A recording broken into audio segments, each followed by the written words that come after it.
Find out what I got up to in my vlog at the Madrid Open, watching some of the top tennis pros, ex-pros, and even meeting some fans and hanging out at the tournament. Stay tuned, it's a lot of fun.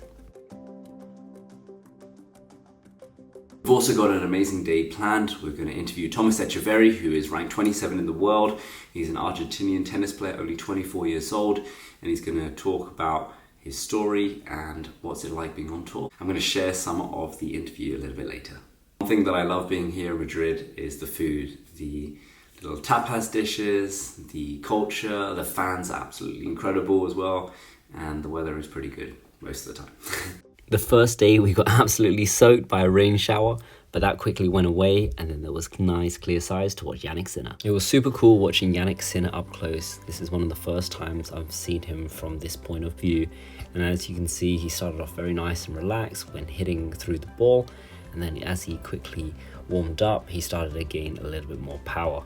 I really enjoyed the actual focus that he produced throughout the entire training session. He was very locked in and just focused on his own training session rather than any of the fans, and just listening to his coach of exactly what he was telling him to do. Whenever you guys watch pros, I highly recommend just checking out the footwork. This is one of the key areas in what separates them from good to great tennis players. Their movement is so fluid and nice and relaxed on the court, and their ball striking is top notch. An incredible first start to the day here in Madrid, seeing Jannik Sinner on the outdoor courts, just practicing ready for his match later in the afternoon. She follows you. Oh, nice. Oh, thank you very much. You a player yourself? Yes. Yeah. Yes. How old are you? 14 years. 14 years old. And what are your dreams in tennis? What would you like to do? Play Roland Garros. Playing in one of these Madrid. courts. Madrid here? Yeah. My first time actually seeing Rafa Nadal as well Yeah. over here, so it was pretty special. Yeah. Hope you guys have a lovely day then, and Thank you. lovely to meet you. She's left-handed at Yeah. Oh, like lefty as well? Yeah. Yes, it's special. Thank you. You're the best. Oh, thank you so much. Something that I love from being at these tennis tournaments around the world is that tennis brings everyone closer together, meeting various fans and engaging with the crowd of just why I love tennis so much, and it's such a cool experience. Being able to come to these amazing tournaments, being close to the action, and also being a part of the tennis tournament makes it so special. Big thanks to PIF for making these opportunities possible, also going to Miami and Indian Wells. We got to check out what it's like at the PIF booth when meeting some of the locals and also interviewing some pros in a little bit. Fan interaction is everything you can ever imagine at a big tournament like the Madrid Open. Getting to see spectators that are avid tennis fans, from also people that are a little bit younger, just learning about the game and getting introduced to the sport. It's all just bringing tennis players together closer, and this is why the sport is so amazing. Thomas, who inspires you to play the game of tennis? You know, well, I started to play tennis since when I had 5 years old. With my father and my family helped me to start to play at this sport. You know, and I am always trying to watch Rafael Nadal, Novak Djokovic, and Roger Federer. And yeah, you know, I fell in love with this sport. That's the truth. It was a very cool opportunity to speak to Tomas a little bit about his tennis background and his story when starting, and his journey en route to becoming a tennis professional. It's a lifelong goal for many people, and a lot of people don't make it, which is due to the various sacrifices that you have to make to become a pro, which Tomas said was very enduring along the way, and it's something that gives him a lot of good stead going forwards in his pro tennis career, because he's not only young, but he's also got such a good head on himself, and I believe he's going to go very far in the sport. Something that I learned from the top pros is that they all talk about the love from the sport, their love that they give in every single session that they play, in every match that they play, through the ups and downs. They play tennis because they love the sport, and this is what matters most. Up next, I got to see Mr. Rafa Nadal training. This was an incredible feat because not only you get to see him training from up close, but you get to hear the amount of power and pop that he can provide when striking through his shots. A true legend of the game. This warm-up was in preparation for his match later on against Alex de Minaur, which he actually took him in straight sets. He played an incredible match, producing some great quality shots. Rafa, he still got it, and this was something that was quite nice to see from a low point of view when I was actually watching the match. I was fortunate to have the box seats where I was just behind Rafa watching him, so I could see the action from up close and personal. And this was amazing because also you could see the height that he provides in spin over the net, which is quite a heavy high margin, not like many other players. So that was very cool to see as well. In the evening, we had a nice early night because it was such a long tennis day, ready for day number 2.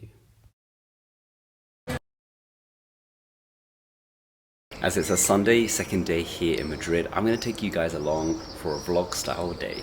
Come along. Something that I find extra special here at these tournaments is the atmosphere of the fans. You can see that they're all super engaged, they're really pumped up when watching the matches, as well as the training.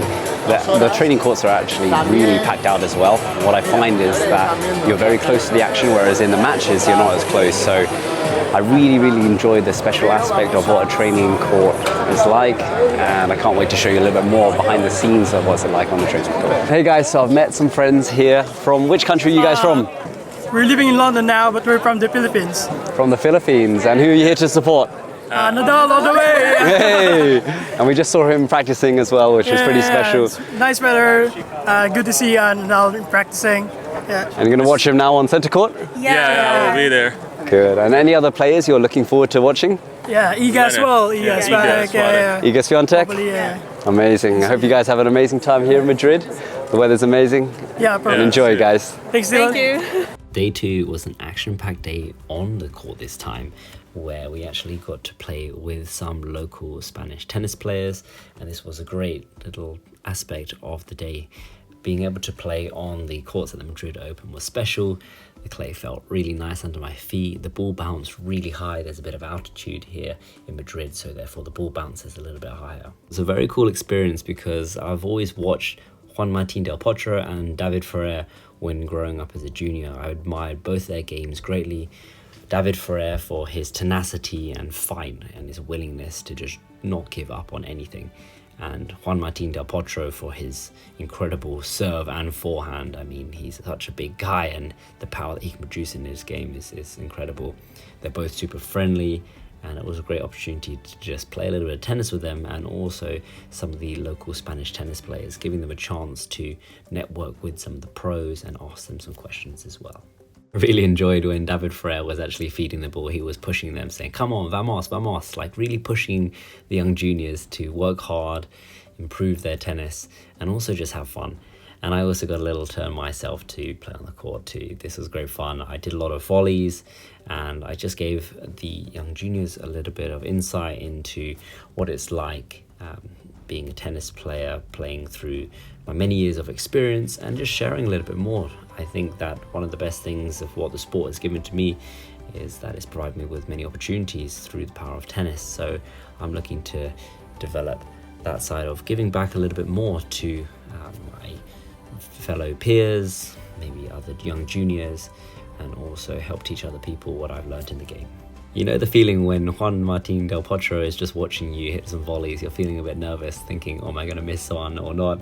It's pretty funny to actually have one of those top legends that are just standing there beside you. Did you know that Juan del Potro won the US Open in 2009? Leave a comment down below if you know who Juan del Potro played in the final of the US Open. Also, David Ferrer is an absolute legend of the game. He talked about playing with Rafa Nadal, and I'll show you a little interview later of David Ferrer and I just talking about the game and various aspects. So stay tuned for that. Make sure to subscribe as well, because it really helps my channel to grow and also helps me to produce all this amazing content for you guys as well, and which I love to share as well. Getting to speak to the young juniors was a very nice experience, asking them a few questions about their own tennis journey and if they had any other questions for myself or Laura. Laura is a tennis coach and ex-tennis professional, and we were giving a little bit of insight and talk to the juniors of what they would do in their own tennis journey when growing up. Some wanted to play college tennis, some wanted to play professional tennis, some wanted to coach. Everyone had their own different journey, which was really cool to hear.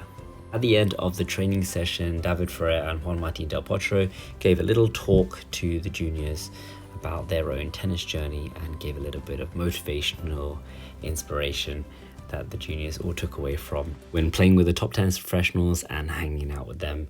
Up next is my interview with both of the legends in the game. I can't wait to share more with you. I'm sure you're going to learn some stuff as well from them. What important life lessons has tennis taught you? Well, I think it's the key to improve the game, to learn how to play tennis, of course. And we're going to have a lesson tennis clinic this afternoon, so I'm excited to meet a lot of kids who wants to learn about tennis, and I'm happy to be back in Madrid once again. What advice would you give to young kids wanting to be a professional? My advice is that they try to do their best. At the end, successful is not to be pro player. You know, it's the best version of yourself. And for that, it's important, you know, try your best every day, improve as a person, have a good culture, and to be around people that knows more than you. You know, that's so for me. That's like important. a mentor or someone. Not like a mentor, like you know. I give you an example. Before I practice a lot with Marat Safin, Juan Carlos Ferrer, Carlos Moya. I know them you very know, well. and I try to copy them. You know, I try to listen all the time how they are doing every day, the example that they are doing every day. For me, that is very important, no? To copy the best of them. And for me, it's important to be around the people that they are better than you. Something that I feel is extra special at tennis tournaments is the vibe that the fans bring. They have so much energy, and there's a lot of little activations going on around the tennis tournament. Check out one of the things I did. Ready?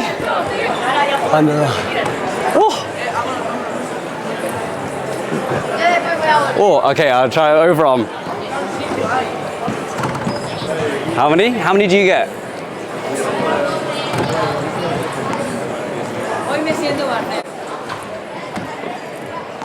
No, last one. To top off an action-packed day at the Madrid Open for day number 2, I did a little bit of interviewing with ATP and the Madrid Open, and then we headed back to the hotel to relax, rest up, ready for day number 3.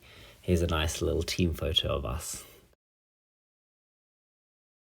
For day number 3, we started the day a little bit later as day number 2 was such a long day. So we got to watch Coco Gauff in the morning striking on court, and then we headed back to the PIF booth to see Taylor Fritz signing some autographs and speaking to some fans before an awesome match later on. Super excited to share Rafa Nadal on the show court.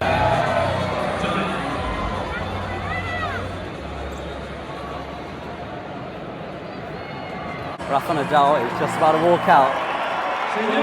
Vamos, Rafa!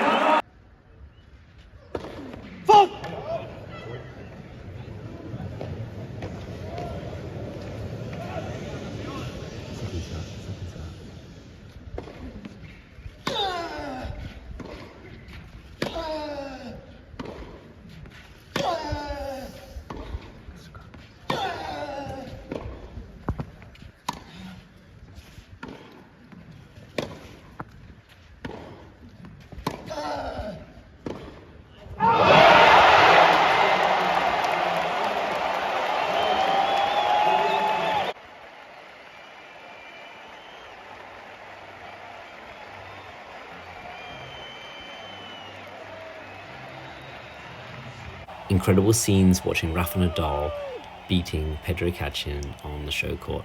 This is one of his last ever tournaments, if not his last tournament, in his own home country. He also gave Pedro Cachin his top. Pedro Cachin asked him, Rafa, could I have something of yours, a memorabilia? And Rafa gave him his top. A very, very sportsmanship-like moment, and something that I'll remember for many, many years to come. My full video from this match was on my YouTube channel as a tribute to Rafa Nadal. Check it out. If you guys enjoyed this vlog style video, then be sure to subscribe to stay tuned for more future videos. Moments like this are truly special. Witnessing Rafa Nadal here on Centre Court at the Madrid Open. If you haven't seen my other trips before, I also went to Indian Wells and Miami. I hope you guys are going to check those videos out too, as I got up to a lot of amazing things.